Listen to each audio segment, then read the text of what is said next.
ፍላቸው ወደ እስልምና ተመም። ይሄን ጉዞ ለመግታት ወደ መዲና አካባቢ ሄዱና ይሁዶችን አንድ ጥያቄ ጠየቁ። እኛ ዘንድ ነብይ ተልኳል፣ ህዝብ የሚከተለው በዛ፣ ነብይ አለመሆኑን ምናስተባብልበት መረጃ ስጡን አሏቸው። ይሁዶች ነብይ እንጂ ማቀውን ሶስት ጥያቄ ሰጧቸው። ሶስት ጥያቄ ጠይቁት፣ ከመለሳቸው ነብይ ነው አሉ። ሶስት ጥያቄ ተቀብለው መጡ። የመጀመሪያው ጥያቄ አንፈሪል ስለተሆኑ ጭፍሮች ጠይቁት፣ ከክፍለ ዘመናት በፊት ከቤታቸው ወጥተው ስለተሰወሩ። ሁለተኛ አረጁልን ጠዋፍ ምድርን ቀኟንም ግራዋንም ስለ ዞራት ንጉሥ ጠይቁት። ሶስተኛው ስለ ሩህ ጠይቁት። ሶስቱን ከመለሰ ነብይ ነው አሏቸው። ቁረይሾች ይህን ጥያቄ ይዘው መጡ።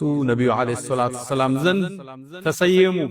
አንተ መሐመድ ሶስት ጥያቄ እንጠይቀሃል፣ ከመለስ እስልምና እንቀበላለን። ነብዩ በጣም ደስ አላቸው። ሶስቱን ጥያቄ አቀረቡላቸው።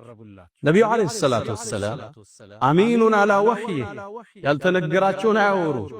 ጥያቄው ሲቀርብላቸው ነገ ኑልኝ ጅብሪል መልስ ሲያመጣ ሰጣችኋለሁ።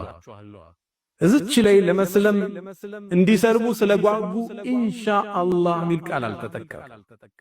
አላህ ይሄን ውሳኔ ወደሱ ባለማስጠጋታቸው እኛንም እሳቸውንም ማስተማር ፈለገ። ለአንድ ወር ሙሉ መልስ ዘጋ። ጅብሪል ይመጣል፣ ስለ ሶስቱ ጥያቄ ግን መልስ አይሰጥም።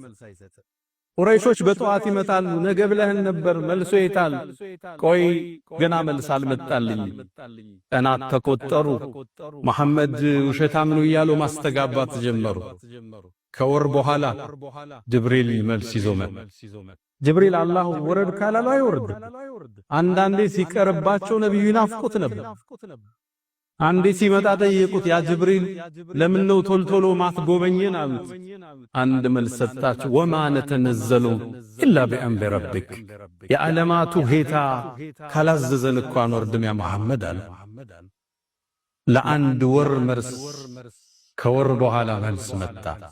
ታሪኩን አላህ ቁርአን ላይ እንዲጀመረው ወየስአሉነከ አን ዚል ቀርነይን፣ አንተ መሐመድ ስለ ዙል ቀርነይን ይጠይቁሃል። መልሱን ይሁን ልንገራቸው። ሰአትሉ ዐለይኩም ሚንሁ ዚክራ። ዙልቀርነይን ምድርን 500 ዓመት ነው የተጓዛት።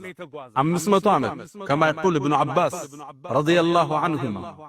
ስለ ዙልቀርነይን ይጠይቁሃል፣ ከሱ ትንሽ እነግራችኋለሁ በላቸው። ሚንሁ ዚክራ ቀበሱም ሚንሁ፣ ቆንጠር አድርገን ትንሽ እነግራችኋለሁ በላቸው። ዙልቀርነይን ለምን ተሰየመ? يقول تعالى الله قال ويسألونك عن ذي القرنين ስለ ذو القرنين ይጠይቁሃል ብለህም በላቸው ከሱ ከታሪኩ ትንሽን አስታውሳችኋለሁ በላቸው።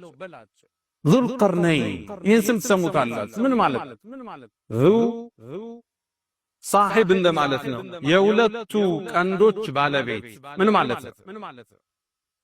ቀርን የሚለው ቃል በአረብኛ ብዙ ትርጉም አለ። ክፍለ ዘመን ማለትም ይሆናል። እንስሶች ላይ የምናየው ቀንድም ማለትም ይሆናል። የአንድ ነገር ሁለት ጫፉ ቀርን ይባላል። ጫፍና ጫፍ እንደማለት ነው።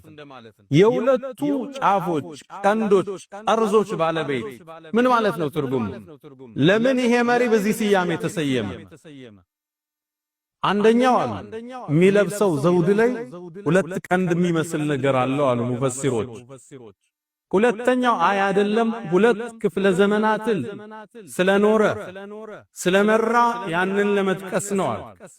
ሶስተኞቹ ምስራቁንም ምዕራቡንም ዳርቻ ላይ ስለደረሰ ሁለቱን ያዳረሰ የሁለቱም ባለቤት እንደማለት ነው አሉ።